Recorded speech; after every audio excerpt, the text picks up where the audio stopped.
नमस्कार दोस्तों, आज सभी लोगों का हमारे ऑनलाइन प्लेटफॉर्म टारगेट रिंकू में बहुत बहुत स्वागत है। उम्मीद करते हैं आप लोग बेहतर ही होंगे। आज हम एक नए सेक्शन के साथ जुड़ रहे हैं जिसका राज्य व्यवस्था में एक नाम है जिसके कहते हैं राजभाषा। ऑफिशियल लैंग्वेज हम लोग पढ़ेंगे कि भारतीय संविधान जो बनकर तैयार हुआ 26 जनवरी 1949 में, उस समय संविधान सभा के द्वारा किन किन भाषाओं को केंद्रीय भाषा मान के स्वीकार कर लिया गया और हमारी भाषा है, क्षेत्रीय बोलियां भाषा, उनका विकास कैसे हुआ, उनको संसद द्वारा समय समय पे कैसे मान्यता दी गई, इसकी चर्चा हम इस लेक्चर में करेंगे। जैसे कि भारतीय समाज में प्रत्येक 3 किलोमीटर पे लगभग बोलियां बदलती रहती हैं। तो भारत में अनेक बोलियां हैं और हमारे संविधान में किन किन भाषाओं का जिक्र है इसका हम चर्चा करेंगे। आइए हम लोग एक एग्जाम के दृष्टिकोण से राजभाषा पढ़ेंगे। राजभाषा में देखेंगे किन किन भाषाओं का जिक्र किया गया है और कौन सी शास्त्रीय बोली है, कौन सी बोलियों को न्यायालय में ऑफिशियल रूप से माना जाता है, कौन अधिक भारतीय संविधान में कौन सी बोलियां आधिकारिक रूप से मान्यता प्राप्त है जो सरकारी बोलियां कहलाती, उसे देखते हैं। जैसे कि राजभाषा आयोग का भाग भारतीय संविधान के भाग 17 में उल्लेख किया गया है। हम देखेंगे ऑफिशियल लैंग्वेज जो चर्चा की गई भाग 17 में उल्लेख किया गया, जो कि अनुच्छेद से अगर रिलेटेड बात करेंगे, अनुच्छेद 243 से 251 तक की बात की गई। अनुच्छेद देख लेंगे इसका। अनुच्छेद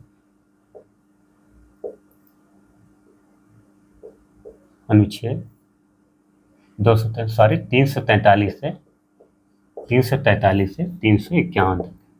इसमें देखेंगे कैसे बोलियों का विकास होता है, उनकी लिपि क्या है, उनकी लिपि का प्रचार कैसे होता है और हिंदी भाषा की बोलियों का विकास किस तरीके होगा, उनके विकास में क्या क्या प्रावधान भारतीय संसद करती है, इसको देखेंगे। और कैसे समय समय पे बोलियों में परिवर्तन होता रहता है, उनके कार्य क्षेत्रों में परिवर्तन होता रहता है, सरकारी विभागों में जो बोलियां प्रचलित है उनको देखेंगे कि कैसे वो कार्य करती हैं।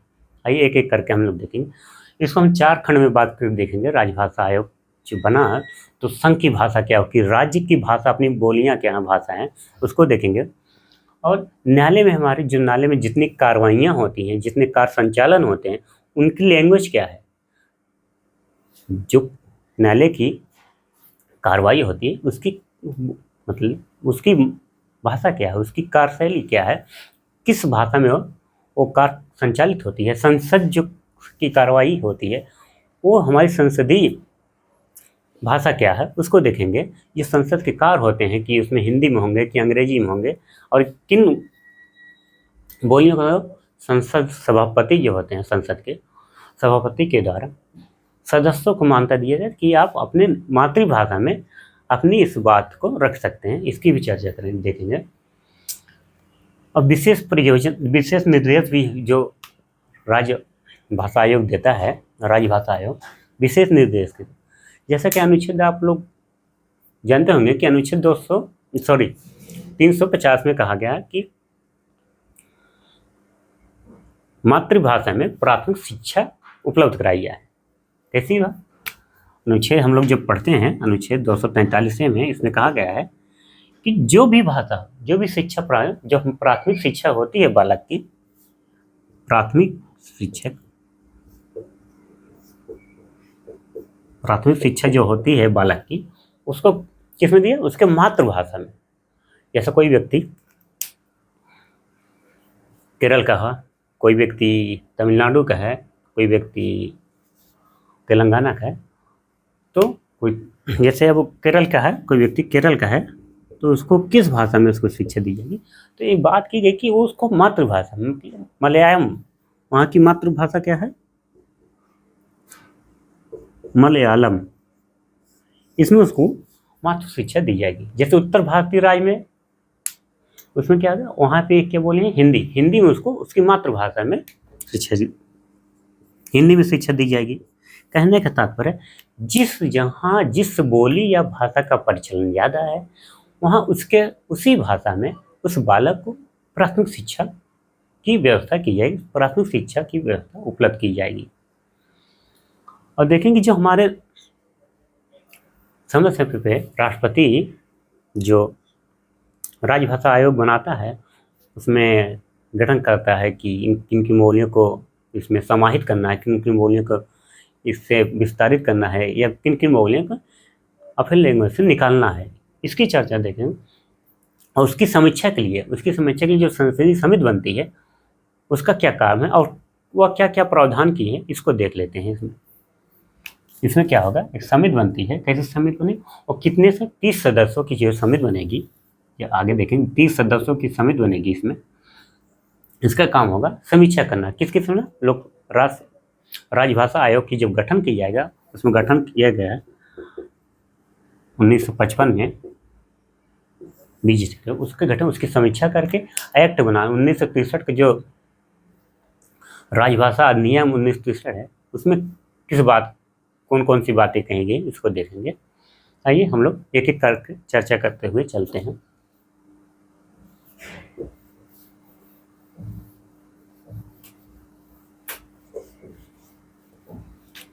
संघ की क्या भाषा होगी? संघ की भाषा हिंदी होगी। कैसी भाषा होगी? संघ की जो भाषा होगी, जैसे कि प्रत्येक वर्ष संविधान सभा द्वारा अपनाई गई भाषा कौन सी है? हिंदी। हिंदी प्रत्येक 14 सितंबर को मनाई जाती है। 14 सितंबर को हिंदी दिवस मनाया जाता है। कैसे हिंदी? राष्ट्रीय हिंदी दिवस मनाया जाता है, राष्ट्रीय हिंदी दिवस।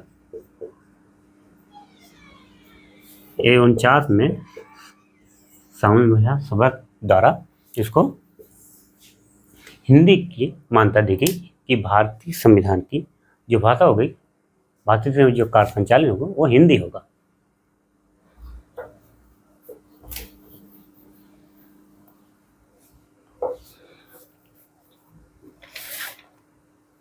संघ की भाषा कैसी होगी? यहाँ देखेंगे संघ की भाषा कैसी? हिंदी और क्या होगा? लिपि कैसी होगी? लिपि हिंदी भाषा, लिपि देवनागरी। लिपि कैसी होगी? लिपि देवनागरी होगी, देवनागरी। जैसा कि अलग अलग लिपियां हैं, खरोष्टी लिपि, ब्राह्मणी लिपि, देवनागरी लिपि।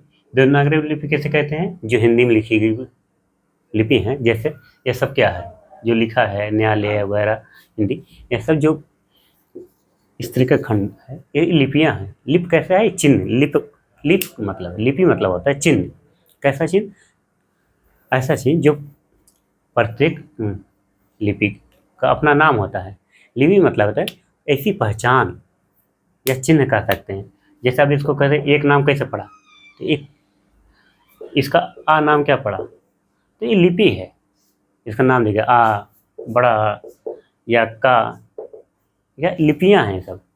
लिपि का मतलब होता है चिन्ह, पहचान। तो अलग अलग लिपियां हैं। आइए आगे देखते हैं। जैसा कि आप लोग समझ गए होंगे कि संघ की जो भाषा क्या होगा, हिंदी है, और लिपि कैसी है? देवनागरी। लिपि देवनागरी।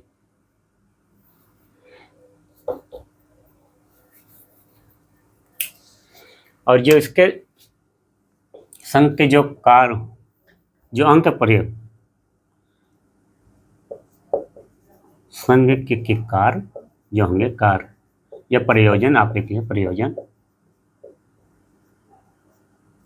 कि जो अंक होंगे, अंक अंक हिंदी ना होके अंतर्राष्ट्रीय वाले अंक होंगे। कहने का तात्पर्य है जो हर जगह प्रचलित है।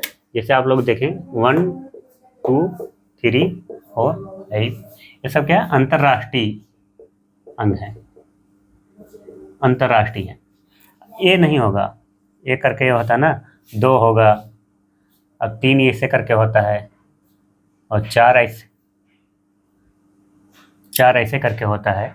इस तरीके जो होते हैं इसको नहीं माने, हिंदी का नहीं माना जाएगा। अंक जो होंगे अंतर्राष्ट्रीय अंक माने जाएंगे, वही संघ का अंक माना जाएगा।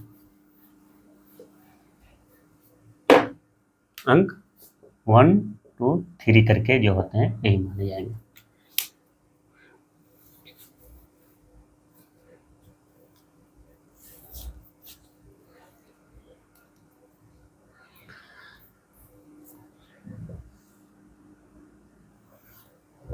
इसमें और कहा गया है कि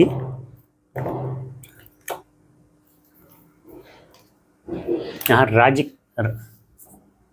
यहाँ जब हम राज्य क्षेत्र की बात करेंगे, क्षेत्रीय बोलियाँ, क्षेत्रीय भाषा की बात करेंगे ना, तो इसमें भी कहा गया है, ये आगे लिखिए, ध्यान दीजिएगा, जो संसद की कार्रवाई होगी किसमें होगी, हिंदी और अंग्रेजी में। हिंदी कैसी, संसद की कार्रवाई, संसद की कार्रवाई हिंदी और हिंदी प्लस अंग्रेजी में। किंतु यहाँ एक ध्यान देने वाली बात है, जो संसद के सभापति हैं वो चाहें तो अपने सदस्यों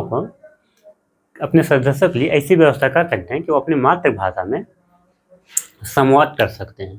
किसमें, अपने मातृभाषा में, यहाँ से लिखेंगे अपने मातृभाषा में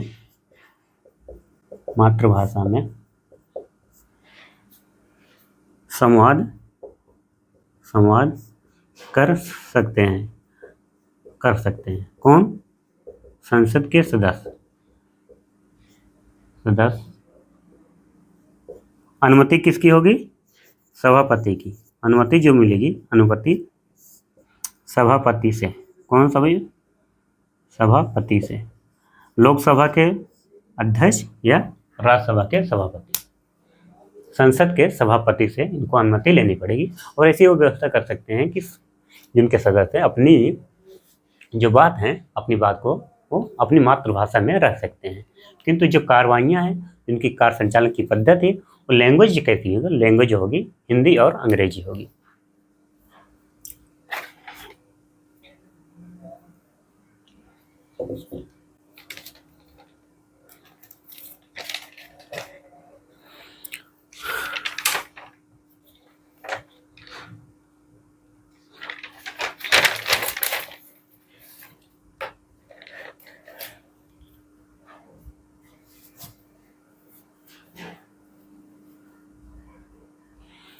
जैसा कि यहाँ हम देखेंगे, जैसे राज्य और केंद्र के मध्य, यहाँ देख लेते हैं, इतनी बातों की याद रखा, राज्य,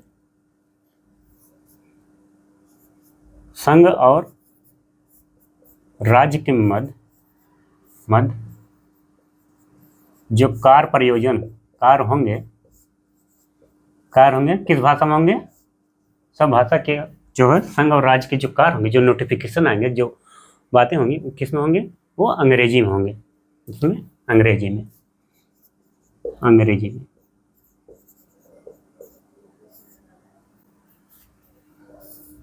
दो राज्यों के मध्य, कोई 2 राज्य हैं, उनके मध्य कैसे लैंग्वेज होंगी, तो उनको यह व्यवस्था कि अपनी जो उनकी ऑफिशियल लैंग्वेज है उसमें कार्य हो सकता है। किंतु इस व्यवस्था के साथ एक व्यवस्था होगी, उस व्यवस्था के साथ कैसे कि वो इंग्लिश का ट्रांसलेट रखें, मतलब जो भाषा है उसका अंग्रेजी ट्रांसलेट रखें। जैसे उत्तराखंड उत्तराखंड संस्कृत को द्वितीय राजभाषा मानता है। तो संस्कृत में जो भी संस्कृत में कारक होंगे वहाँ के, ये तो होंगे, किंतु किसी और राज्य के में इनके विचार विमर्श हो रहे हैं तो उस पर यह ध्यान देना होगा कि इसका ट्रांसलेट अंग्रेजी रूपांतरण जरूर है। रूपांतरण कैसे रहे? संस्कृत का अंग्रेजी, रूपांतरण अंग्रेजी जरूर है। अंग्रेजी जरूर है। और संघ और राज्य के मध्य जब संवाद होगा, किसी कार्य को लेकर सहमति बनेगी, तो कैसे होगा? उस कार्य के लिए होगा अंग्रेजी, न कि हिंदी, न कोई क्षेत्रीय बोलियां। आइए आगे देख लेते हैं। जैसा कि संघ की भाषा कैसी होगी? हिंदी और अंग्रेजी। लिपियां क्या होंगी? देवनागरी। अब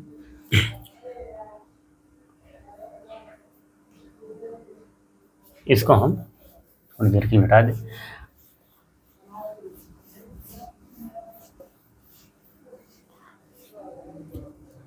अब न्यायालय देख लेते। न्यायालय की कैसे होगी, यहाँ नोट करते हैं।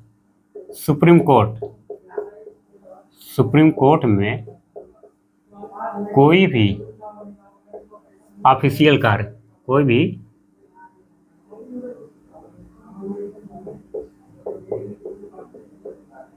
प्रशासनिक कार्य की भाषा कैसी होगी? भाषा अंग्रेजी। भाषा कैसे होगी? अंग्रेजी।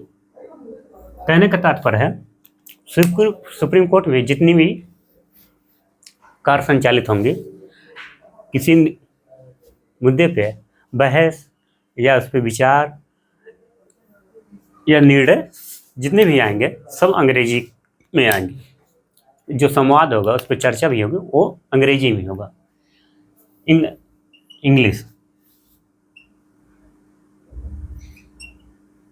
इंग्लिश लैंग्वेज का प्रयोग करेंगे उसमें।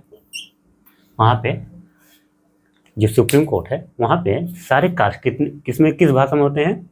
वो अंग्रेजी में होती है, क्योंकि केंद्र की एकरूपता बनी रहे। क्योंकि 28 राज्यों का 28 राज्य प्लस 8 केंद्र शासित प्रदेश से मिला हुआ भारत है, और उसके लिए केंद्रीय स्तर पर एक न्यायालय है जिसे सुप्रीम कोर्ट कहते हैं, सर्वोच्च न्यायालय। सर्वोच्च न्यायालय सभी का प्रतिनिधित्व करता है। इसलिए अंग्रेजी एक ऐसी भाषा है कि सभी पे लागू है, क्योंकि जो वहाँ के जज होंगे, जैसे वर्तमान में सुप्रीम कोर्ट कितने जज हैं? 34 जजों की संख्या है, और 34 जजों को जाहिर सी बात, इतने बड़े प्रदेश में हैं, इतनी बोलियां हैं, सभी बोलियां तो सबको आती नहीं, सभी भाषा सभी आती नहीं, इसीलिए अंग्रेजी ही सुप्रीम कोर्ट की भाषा के रूप में मान्यता मिली है, और उसके जितने भी कार्य होंगे अंग्रेजी भाषा में होंगे, इंग्लिश लैंग्वेज में होंगे, क्योंकि केंद्र की एकरूपता बनी रहे। क्योंकि अगर कोई भी जज, अगर सुप्रीम कोर्ट की बोली हिंदी में होने लगी, तो जैसे दक्षिण के लोग हैं, साउथ इंडियन है, वो लोग समझ नहीं पाएंगे। कोई नागालैंड का है तो हिंदी में अगर निर्णय दे लेंगे कार्रवाई, तो वो नहीं समझ पाएंगे। उत्तर भारत के लोग हैं, अगर केवल वो दक्षिण भारत के मलयालम वगैरह में निर्णय देने में, तो वो समझ नहीं पाएंगे। इसलिए एक लैंग्वेज की, अंग्रेजी लैंग्वेज, जो कि एक अंतर्राष्ट्रीय लैंग्वेज भी है, और पूरे केंद्र के लिए एकरूपता के लिए अंग्रेजी लैंग्वेज को ही फॉलो किया जाता है सुप्रीम कोर्ट में। आइए आगे देखते हैं।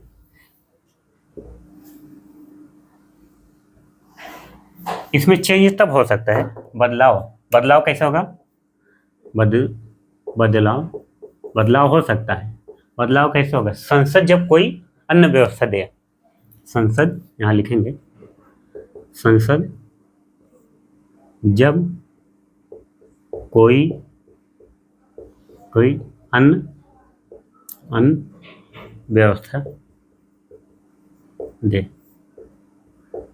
सपोज करिए संसद की कोई अन्य व्यवस्था, कोई और भाषा की ऑप्शन में रख दे कि इस भाषा का भी प्रयोग हो सकता है, तो ऐसे में बदलाव हो सकता है कि हिंदी न सही कोई दूसरी लैंग्वेज में कार्य संचालित होती है या उनके संवाद हो सकते हैं, किंतु जब तक ये संसद कोई व्यवस्था न दे तब तक ये लागू नहीं होगा।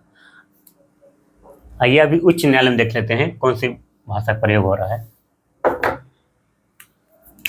उच्च न्यायालय, उच्च न्यायालय न्यायालय में भी सारे कार्य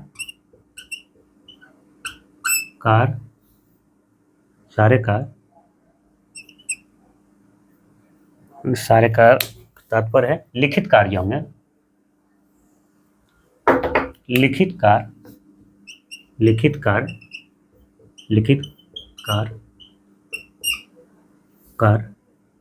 अंग्रेजी में होंगे, कहने का तात्पर्य है हाई कोर्ट में जो जितने भी जज के द्वारा निर्णय आते हैं, न्यायमूर्ति के द्वारा निर्णय दिए जाते हैं या अधिवक्ता के द्वारा जो बहस की जाती है, निर्णय जो दिए जाते हैं, सब लिखित जो निर्णय होंगे सब अंग्रेजी में होंगे, किंतु जो संवाद, जो अधिवक्ता और जज की संवाद होगा, जो बहस होती है कि किन्हीं मुद्दों को लेके, तो ये व्यवस्था दी गई कि ये राज्य के अनुसार, जो भी राज्य ऐसा है वहाँ पे अपने राज्य के अनुसार वो ऑफिशियल लैंग्वेज हो उसके अनुसार वो संवाद कर सकते हैं। जैसे उत्तर प्रदेश हो, उत्तर प्रदेश, उत्तराखंड, मध्य प्रदेश, बिहार, इन सब जगहों पे जो संवाद होगा, जो बहस हो गई किसी मुद्दे पे, वो अपने मातृ लैंग्वेज में कर सकते हैं। जिससे कि अब हिंदी भाषी प्रदेश में हिंदी में बहस कर सकते हैं, किंतु जो लिखित कार्य होंगे वो कैसे होंगे, वो अंग्रेजी में होंगे। इसमें बदलाव भी किया जा सकता है। राज्यपाल के पास ये शक्ति होती है कि किंतु उसके जो राष्ट्रपति के अनुच्छेद, राष्ट्रपति के पुनर्विचार के लिए कोई प्रस्ताव रख दे तो वो ऐसा उनसे अनुमति, राष्ट्रपति अनुमति लेकर राज्यपाल के पास शक्ति है कि भाषा में बदलाव कर सकता है। भाषा में बदलाव कौन, राज्यपाल कर सकता है। वो व्यवस्था करे कि नहीं अन्य भाषा में कर सकते।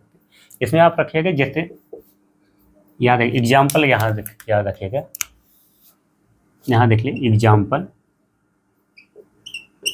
याद रखिएगा। नोटिस, विधेयक, याद रखिए, बिल, आदेश, नियम, ये जितने होंगे सब अंग्रेजी में होंगे। यहाँ भी नोटिस, आदेश, अध्यादेश, नियम सब किस में होंगे, अंग्रेजी में होंगे।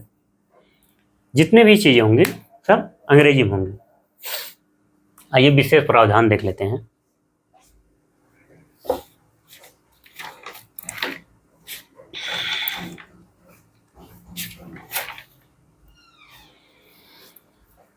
विशेष प्रावधान में क्या देखेंगे, इसमें कुछ विशेष प्रावधान बने हैं ना, राजभाषा आयोग के द्वारा है। कैसे प्रावधान, भाषाई अल्पसंख्यक जो उनको सुरक्षा प्रदान की जाए, अल्पसंख्यक भाषाई अल्पसंख्यक को सुरक्षा प्रदान की जाए। कहने का तात्पर्य है जिस जगह पे कम बोलियां बोली है, जैसे कोई राज्य है, नागालैंड है, वहाँ पर अंग्रेजी बोली जाती है। गोवा है, कोंकणी बोली जाती है, कोंकणी सारी जगह थोड़ी बोली जाती है। पंजाब है, पंजाब एक ही जगह बोली जाती है, पंजाबी। तो ऐसी बोलियों के लिए उनके लिए सुरक्षा प्रदान की जाती है। भाषाई अल्पसंख्यक जो, जिन भाषाओं की संख्या कम है, कम बोलने वाले, कहने का तात्पर्य है जिन भाषाओं को बोलने वाले लोगों की संख्या कम है उनको सुरक्षा प्रदान की जाती है। और इसमें क्या व्यवस्था की गई है? इसमें व्यवस्था की है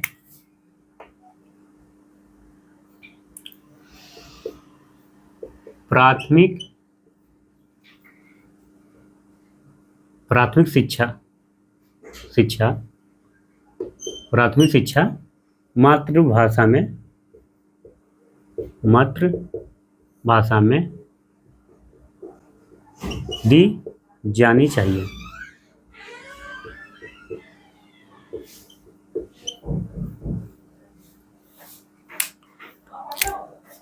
पंजाब का कोई व्यक्ति है तो पंजाबी में उसे शिक्षा प्रदान की जाए। केरल का कोई व्यक्ति है केरल का तो उसे मलयालम में शिक्षा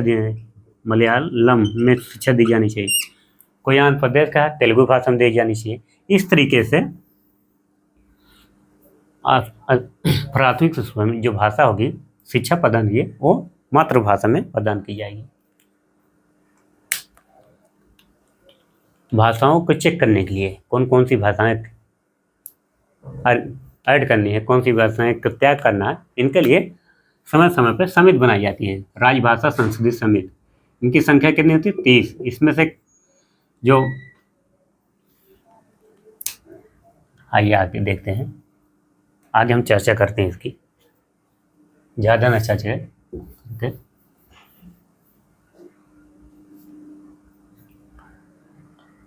यहीं देखते हैं, यहीं देख लेते हैं।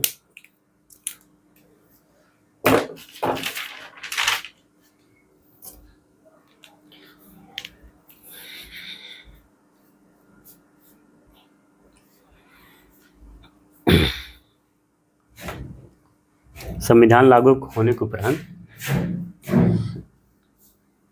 जब लागू हो गई, क्योंकि संविधान लागू होने से पहले औपनिवेशिक काल था, भारत गुलाम था, भारत अंग्रेजों का दास था, तो उस समय हमारे ऊपर अंग्रेजी भाषा थोप दी गई थी। किंतु संविधान सभा का जब निर्माण हो चुका था, निर्माण होने के बाद एक कहा गया था कि अमेंडमेंट करके 15 वर्ष जब संविधान लागू हो उसके 15 साल बाद जब अपनी भाषाएं को लोग अच्छी तरह से समझ लेंगे, जो अपनी अलग अलग भाषाएं मातृभाषा थी सब लोग, तो ये कहा गया कि हम सारे कार्य होंगे अपने मातृभाषा में होंगे और 15 वर्ष के बाद अंग्रेजी को समाप्त कर दिया जाएगा, भारत से पूरे समाप्त कर दिया जाएगा। 1950 में के बाद ये हुआ था कि 15 वर्षों के बाद, कितने 15 वर्षों के बाद समाप्त कर दिया गया। तो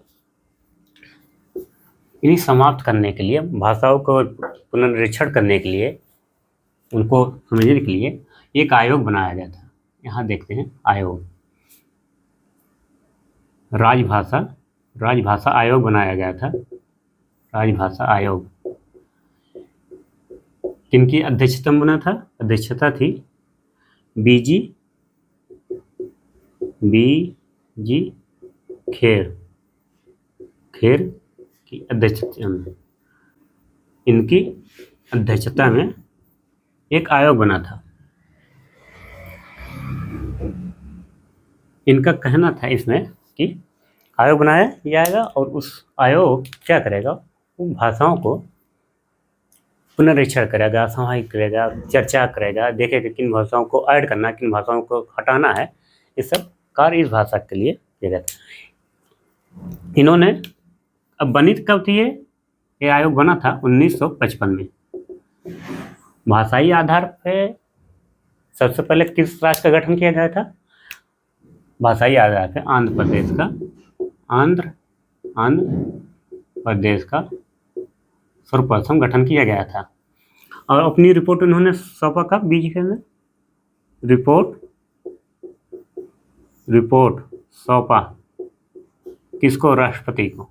क्योंकि राजभाषा आयोग का काम ही होता है, ये नियुक्ति कौन करता है? ये नियुक्ति करता है राष्ट्रपति। यहाँ याद रखिएगा, इनकी नियुक्ति या गठन कौन करता है? नियुक्ति गठन कौन कराता है? राष्ट्रपति।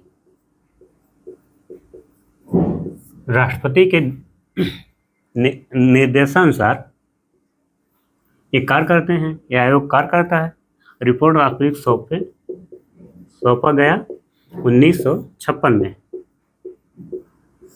1956 में जब ये रिपोर्ट सौंपी गई, राजभाषा आयोग की रिपोर्ट सौंपी गई, तो इन्हीं की समीक्षा के लिए जो सौंपी गई, समीक्षा के लिए एक समिति बना गई, जिसे कहते हैं राजभाषा संसदीय समिति।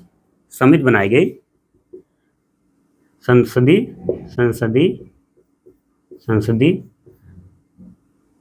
संसदीय समिति बनाई गई।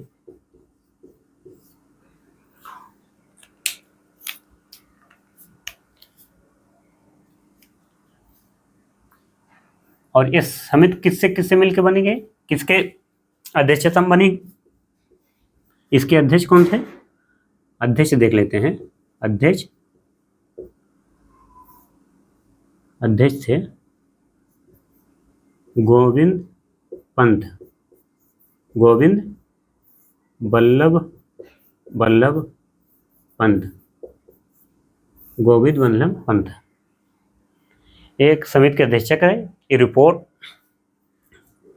की क्या किए? समीक्षा करके राष्ट्रपति के पास है।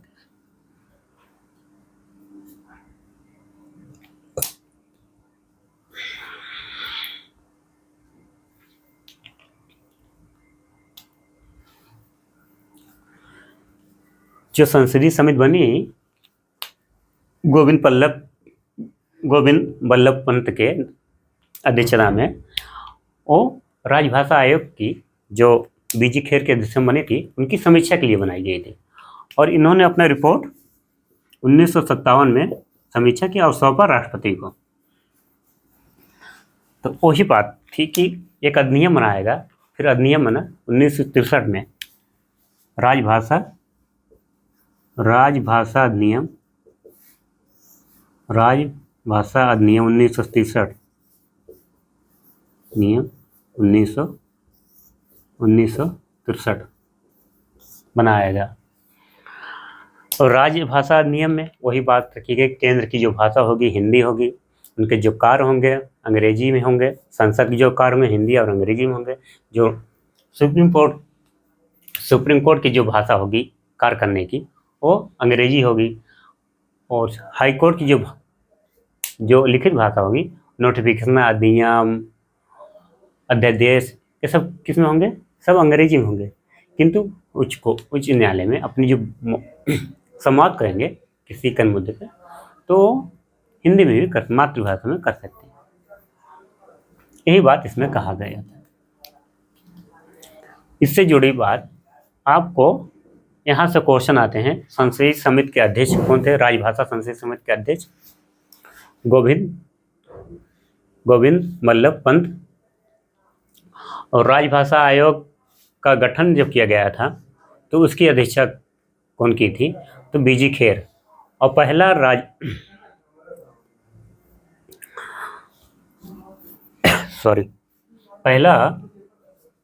राजभाषा आयोग के तहत भाषाई आधार पर गठन किस राज्य का किया गया था? तो आपको याद रखना होगा आंध्र प्रदेश का।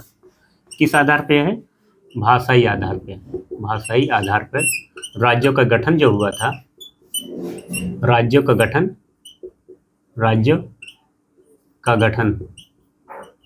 की बात करते हैं, तो आंध्र प्रदेश हुआ था। और इसके अध्यक्ष कौन थे? बीजी खेर थे। इन्हीं की रिपोर्ट को सौंपने के लिए संसदीय समिति बनाई गई थी। उस समिति के अध्यक्ष थे गोविंद बल्लभ पंत जी थे। और समीक्षा करके 1957 में अपनी रिपोर्ट राष्ट्रपति के सामने पेश किए। और 1963 में राजभाषा अधिनियम बना। राजभाषा अधिनियम 1963 बना। अब अधिनियम का कार्य है कि संसद के द्वारा अधिनियम बना दिया गया, और अधिनियम की वही बात की गई जो हम पहले बता चुके। संघ की क्या भाषा होगी, क्षेत्र की कैसी भाषा होगी, कब कैसे न्यायालय में कौन सी भाषा का प्रयोग होगा, इसकी चर्चा हम लोग कर लिए हैं। अल्पसंख्यक, जैसा कि भाषाई अल्पसंख्यक की सुरक्षा के लिए विशेष प्रावधान जो किए गए हैं, उसकी भी चर्चा हम लोग कर लिए हैं। अब हम लोग देखेंगे लास्ट में अब जो यहाँ से क्वेश्चन आते हैं तो आपके क्वेश्चन की याद रखना, यहाँ से आप लिखिएगा क्वेश्चन जो आएंगे, अनुच्छेद याद रखिएगा, अनुच्छेद 343 से 351। यहाँ एक क्वेश्चन आपके क्वेश्चन यहीं से पूछे जाएंगे। राजभाषा आयोग का उल्लेख भारतीय संविधान के किस भाग में किया गया है? आपको याद रखना भारतीय संविधान के भाग 17 में। अनुच्छेद आपको याद रखना अनुच्छेद 243 से 256 तक। राजभाषा आयोग के गठन कौन करता है या नियुक्ति कौन करवाता है? तो राष्ट्रपति करता है। पहला कौन सा राज्य है जो भाषा के आधार पर गठन हुआ था? तो आपकी याद रखना आंध्र प्रदेश। कब हुआ था? 1955 में। उसकी अध्यक्षता राजभाषा आयोग के प्रथम अध्यक्ष कौन थे? तो आपको याद रखना होगा बीजी खेर साहब थे। संसदीय समिति राजभाषा आयोग की संसदीय समिति के पहले अध्यक्ष कौन थे? तो आपको याद रखना होगा गोविंद बल्लभ पंत जी थे। आपको याद रखना होगा राजभाषा अधिनियम 1963 भी याद रखना होगा इसको भी। अब आगे चलते हैं जहाँ हमारे डायरेक्टली क्वेश्चन में एग्जाम आएंगे कि भाई जो कितनी भाषा आयोग को गठन किया गया, तो कितनी भाषा को चर्चा की? 22 भाषा। और यहाँ पे एक संसदीय समिति है, उसकी थोड़ा सा देख लेंगे। यहाँ जो संसदीय समिति थी जिसके अध्यक्ष गोविंद बल्लभ पंत थे, उसमें जो सदस्यों की संख्या होगी, सदस्यों की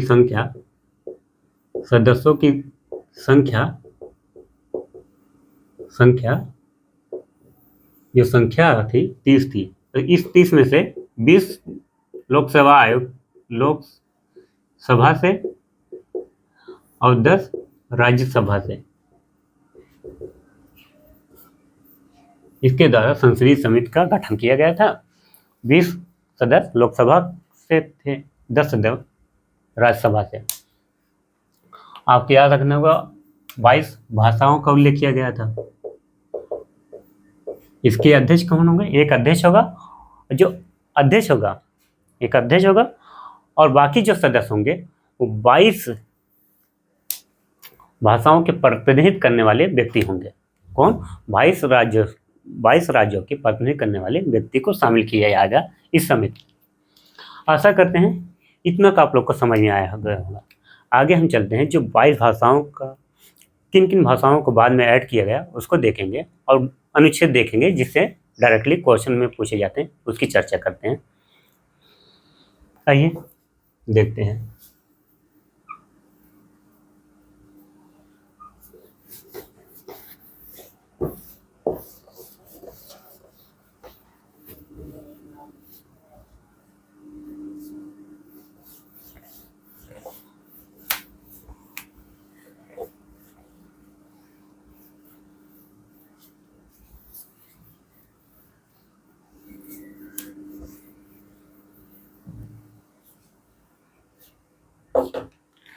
आइए हम अनुच्छेद देखेंगे। अब डायरेक्टली जो अनुच्छेद है, अनुच्छेद याद रखिएगा 243 देखेंगे, अनुच्छेद 243।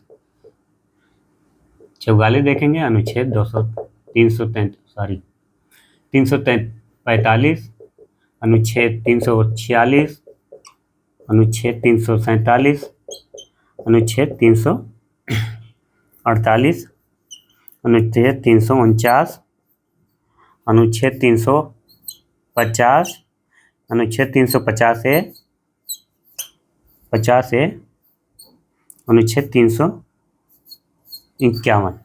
इन अनुच्छेदों को एक एक करके हम देखेंगे क्या क्या बात कही गई है। उसके बाद हम लोग जो संविधान में संशोधन हुआ हो भाषा को लेके, कौन सी भाषा नई नई ऐड की गई उसको देखेंगे।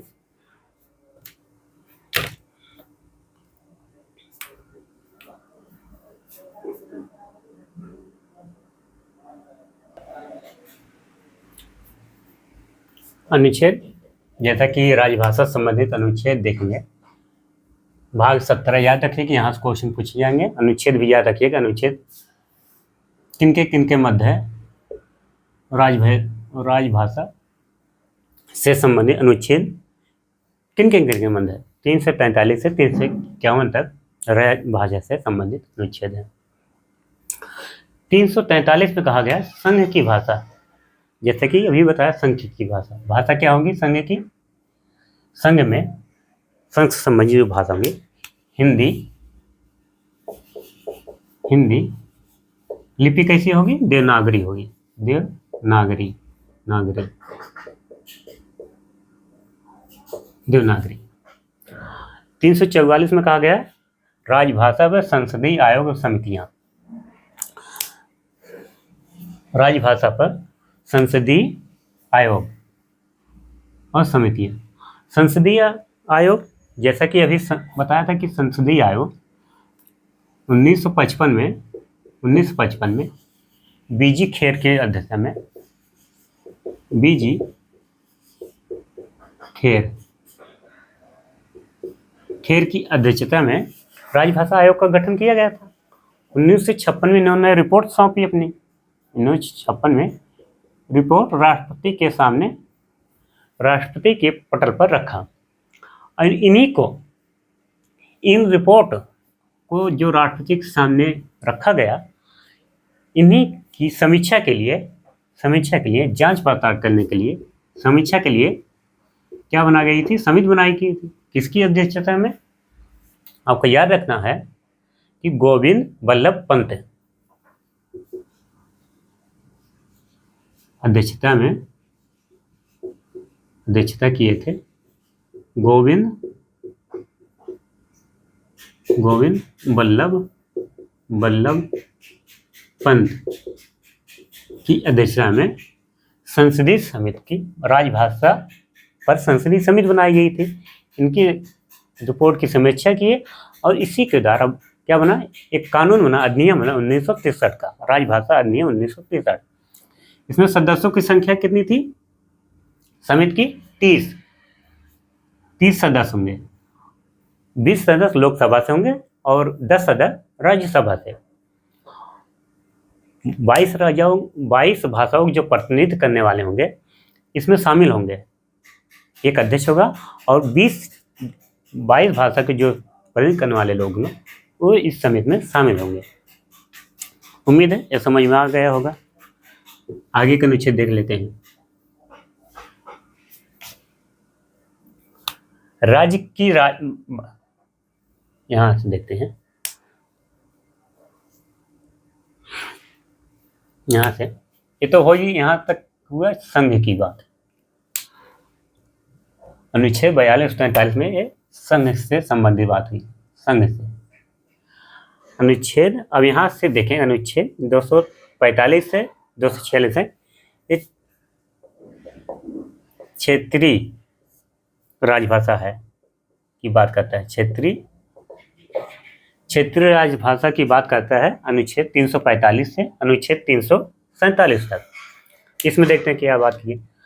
345 में कहा गया राज्य की राजभाषा, कहने का मतलब जो राज्य हैं, प्रांत हैं, उनकी राजभाषा क्या होगी, जो ऑफिशियल कार्य होंगे किस भाषा में होंगे, तो उसकी बात करता है।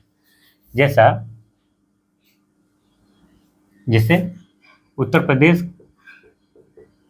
की राजभाषा क्या है, तो आप याद रखें हिंदी।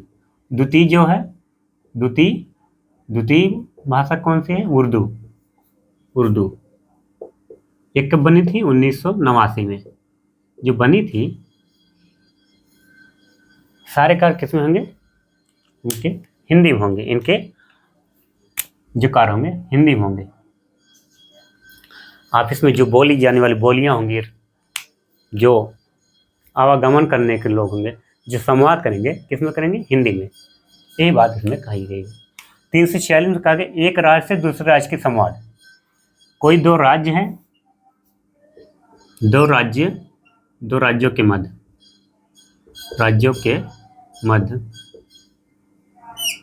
संवाद कैसा होगा? वो आपसी सहमति से, जो उनकी लैंग्वेज हो, जैसे उत्तर प्रदेश बिहार के मध्य कोई कार्य को लेकर संवाद करना है, तो कोई विधि है, कोई नियम है, कोई कार है उससे क्या होगा, कैसी भाषा प्रयोग होगा, वो आपसी सहमति से, अगर हिंदी का हिंदी में हो सकता है, नहीं तो अंग्रेजी में अपने अनुवाद कर सकते हैं। इसकी बात की गई है। अनुच्छेद 247 में कहा गया है किसी राज्य की जनसंख्या, ये याद रखिए, किसी राज्य की जनसंख्या के एक समूह द्वारा बोली जाने वाली भाषा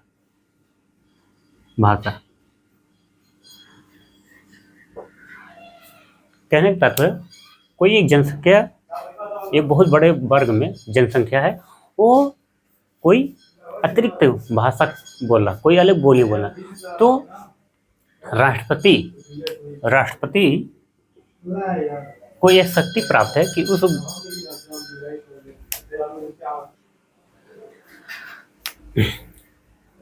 कोई एक विशेष जनसंख्या है उसके द्वारा बोली जाने वाली बोली को भाषा के रूप में मान्यता देगा। कौन देगा? राष्ट्रपति के पास यह शक्ति है।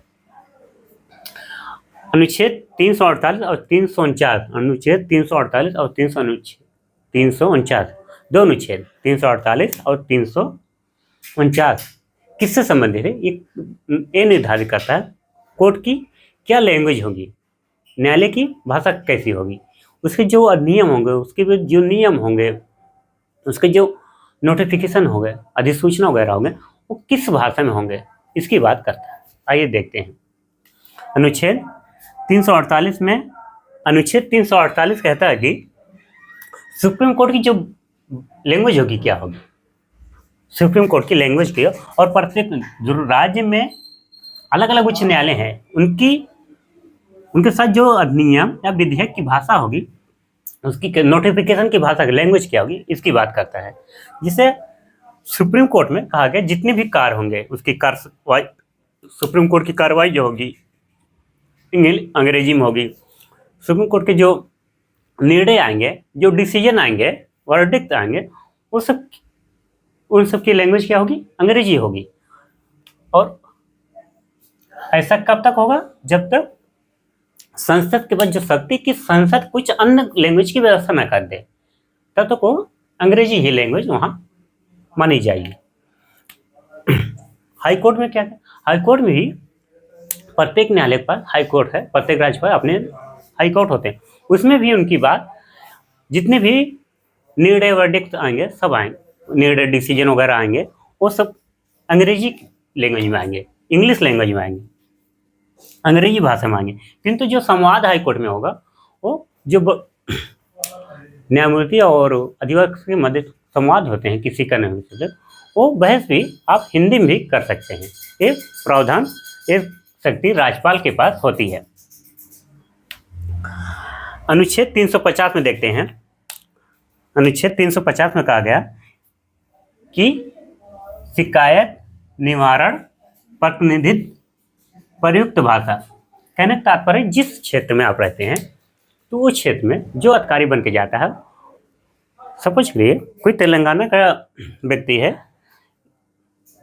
वो बिहार के किसी जिले का डीएम है। अब व्यक्ति जो है, अब तेलंगाना तेलुगु जानता है, किंतु अगर वो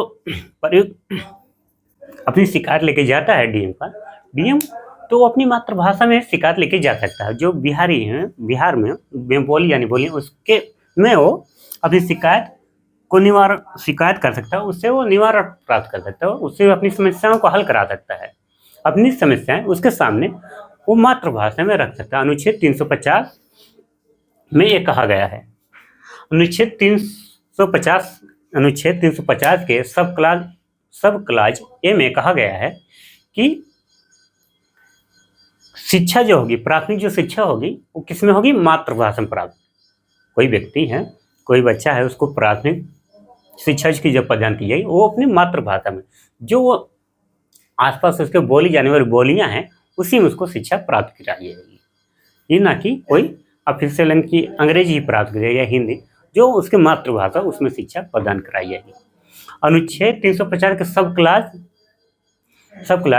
बी में कहा गया है कि भाषाई अल्पसंख्यक के लिए सुरक्षा प्रदान की जाएगी।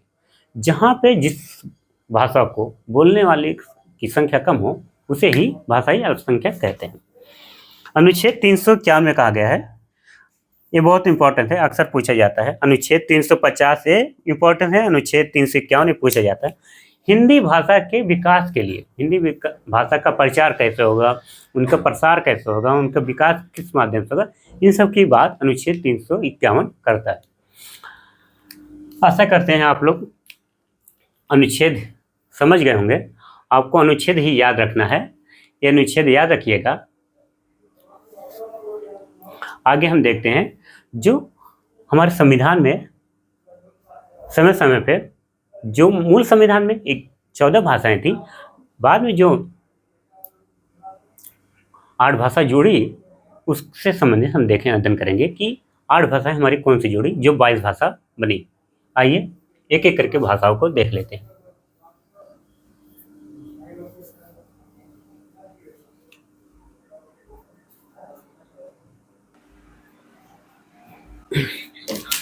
जैसे कि भारतीय संविधान में राजभाषा कितनी बोलियों का जिक्र किया, राजभाषा आयोग के तहत 22 भाषा, कितनी भाषा, 22 भाषा।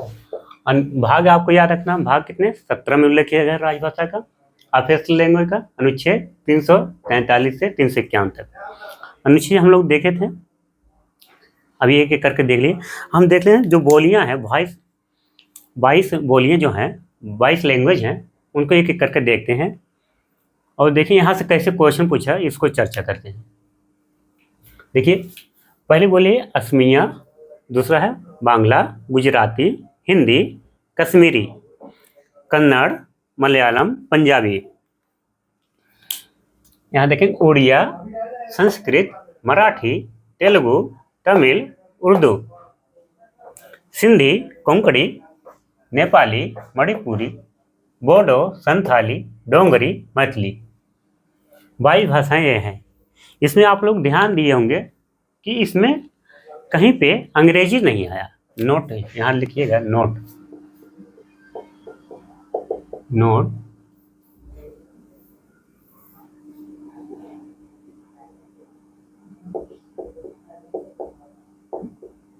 भारतीय संविधान में लिखिएगा आगे, संविधान की राजभाषा में अंग्रेजी को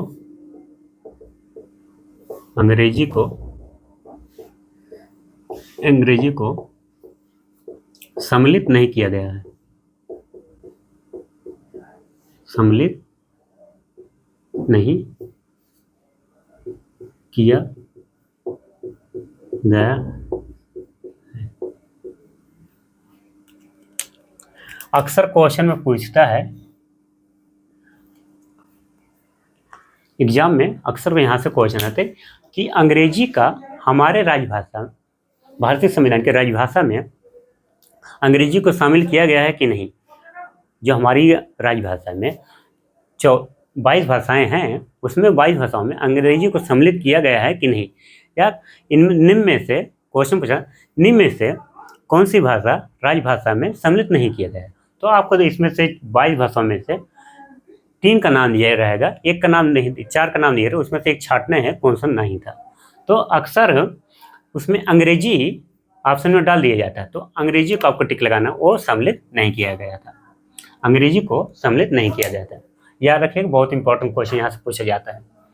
आइए, मूल संविधान में जो 14 भाषा थी, उसके उपरांत जो संशोधन 21वां संविधान संशोधन 1967 में हुआ, फिर उसके बाद 71 संविधान संशोधन 1992 में हुआ, फिर इसी तरीके से आगे संशोधन हुआ 97वां संविधान संशोधन 2003 में।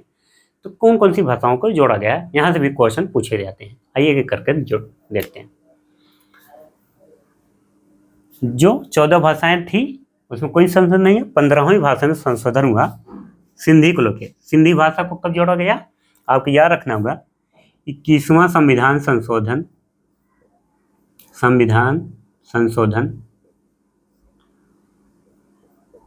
अधिनियम या एक्ट 1967 में। 3 भाषाएं ऐसी हैं, और 3 भाषाएं ऐसी हैं, कोंकणी, नेपाली, मणिपुरी। कोंकणी यहाँ रखिएगा, और ए कोंकणी, मणिपुरी, नेपाली, ये जोड़ा गया। 71वां संविधान संशोधन, 71वां संविधान संशोधन, 71वां संविधान संशोधन 1992 में ये 3 भाषाएं जोड़ी गई। आप याद रखिएगा, यहाँ देख लीजिए 71वां संशोधन 1992 में 3 भाषा कौन कौन सी जोड़ी गई?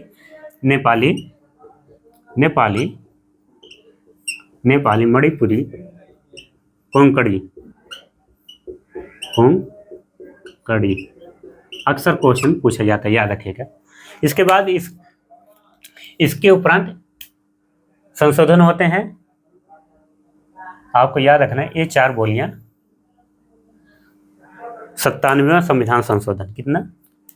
97वां संविधान संशोधन 2003 में 4 बोलियां जोड़ी गई। उस बोली का नाम है बोडो, संथाली, डोंगरी, मैथिली। आपको यहाँ याद रखिएगा नोट करके। 97वां संविधान संशोधन 2003 में ऐड किया गया, 2003। कौन कौन सी भाषा है? बोडो, डोंगरी, मैथिली, संथाली, ये 4 भाषाओं को जोड़ा गया है। जैसा कि हम लोगों ने आज राजभाषा से संबंधित विभिन्न तथ्य पे चर्चा कर लिए। इसके अंतर्गत जितने भी महत्वपूर्ण तथ्य थे उसकी चर्चा अच्छे से कर लिए हैं। उम्मीद करते हैं आप लोग को समझ में आया होगा। जहाँ जहाँ से क्वेश्चन आते हैं उसकी चर्चा मैं स्पेशली कर दिया हूँ। आप लोग इसको याद रखिएगा, यहाँ क्वेश्चन आते हैं तो अपने दिमाग में इसको समाहित कर लीजिएगा। आशा करते हैं ये वीडियो आप लोग को अच्छा लगा होगा।